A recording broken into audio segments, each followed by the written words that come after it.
When Leila inherited the crumbling Riad in Fez, she saw its potential. An architect from Casablanca, she pictured a chic guest house nestled in the heart of the ancient Medina. What she didn't picture was the house itself having plans of its own. The first time she heard the Riad breathe, it was a long, damp exhale from behind the tiled walls. The caretaker, a kind old man named Si Ahmed, had given her cryptic advice: don't sweep after the evening prayer, and don't count your steps at the stairs number 13. Leila, a woman of logic and blueprints, had laughed it off.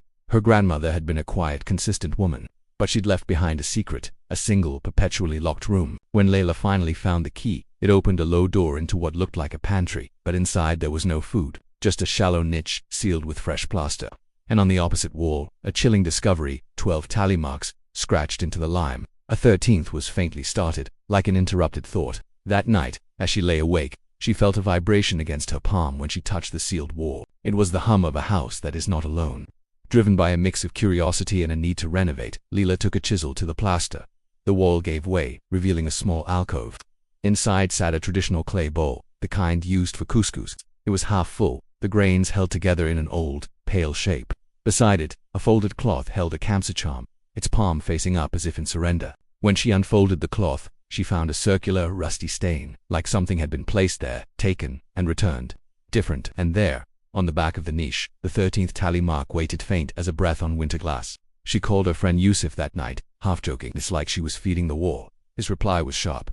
Don't, you're in Fez. That Medina doesn't need help being weird. Put salt in the corners, and don't look into steam. Leila, a woman of concrete and calculus, ignored him. She threw the old couscous away, washed the bowl, and set it upside down to dry. That was her first mistake. That night, just after the dawn call to prayer, 3 gentle taps echoed from the kitchen. Who is it? She whispered. A voice answered, wearing her grandmother's tone like a borrowed scarf. Leila, we already ate. She rushed into the kitchen. It was empty, smelling of salt and orange blossom. But under the upside-down bowl, a fresh, wet ring had appeared, as if it had just been lifted by hands she couldn't see. Now, genuinely unnerved, she sought out a local holy man. He listened to her story, his ancient eyes seeing more than she told him. Some pacts are placed to keep others at bay, he warned.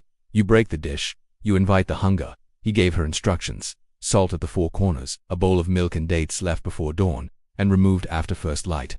Don't look at it while it eats, he said, and don't count doors at night. When she asked what he meant, he simply said, when a house has 12 doors, the 13th opens by itself. Leila followed his instructions. For one night, the house was silent, but on the second, the milk curdled instantly. On the third, she heard the soft drag of bare feet on the mezzanine above her. By the 7th day, the 13th tally mark on the wall was no longer a faint scratch. It was a deep, finished cut. Yusuf arrived, sensing her fear. He hung a cheap protective charm on the pantry door. We can leave, he offered, but Leila refused. It's my project. My grandmother made a bargain with something, now it's mine. That night, the air pressure in the Riad dropped, and where there had been only a blank stretch of wall in the gallery, there now stood a door. The 13th door, made of dark cedar, with 13 iron studs running down its center like a spine. Don't count doors at night, she whispered, the Fex's words echoing in her mind. With a dread that felt like a twisted form of awe, Leila reached for the latch. As the call to prayer began, she pushed the door open just a crack. The air that escaped was damp and ancient, and from the kitchen her grandmother's borrowed voice spoke again. Leila, we already ate. She closed the door. It was warm to the touch. From that moment on, she understood. The house wasn't haunted, it was hungry, it was a system. So she learned to manage it. Milk and dates in the morning, a spoonful of couscous at dusk, on a cloth folded 13 times. The strange occurrences stopped. The house became polite. She opened her guest house. Visitors loved it. They said it felt cool in the summer and warm in the winter. They slept soundly. Sometimes their children would sing old lullabies they'd never been taught. The staff learned the rules. Don't sweep after dark, and ignore the small offering in the kitchen. And everyone learned to ignore the 13th door on the nights it decided to be there. The house, in its own way, was grateful. It returned things Leila had lost years ago. A ring, a comb, but it also played tricks, moving her keys, tying them with red thread to a lemon tree. It was a relationship, a give and take. Then came the 13th night of the new year. Leila had set out the milk, folded the cloth, but in her haste, she had forgotten the dates. After the dawn prayer, the knocking came again. In the niche, the bowl was licked clean. In its center stood a single date stone, perfectly upright, and upstairs the 13th door sighed.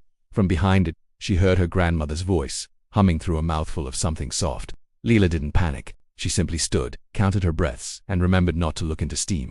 When Yusuf arrived later, he found her on the mezzanine with a box of new iron studs. You're sealing it? He asked, looking at the 13th door. Not ceiling, Leila replied, her voice calm. Counting, she pointed to the wall above the pantry niche. There, carved into the plaster, was a fresh new tally mark. The 14th, or perhaps the first of a new 13. Old houses keep their own calendars, she said.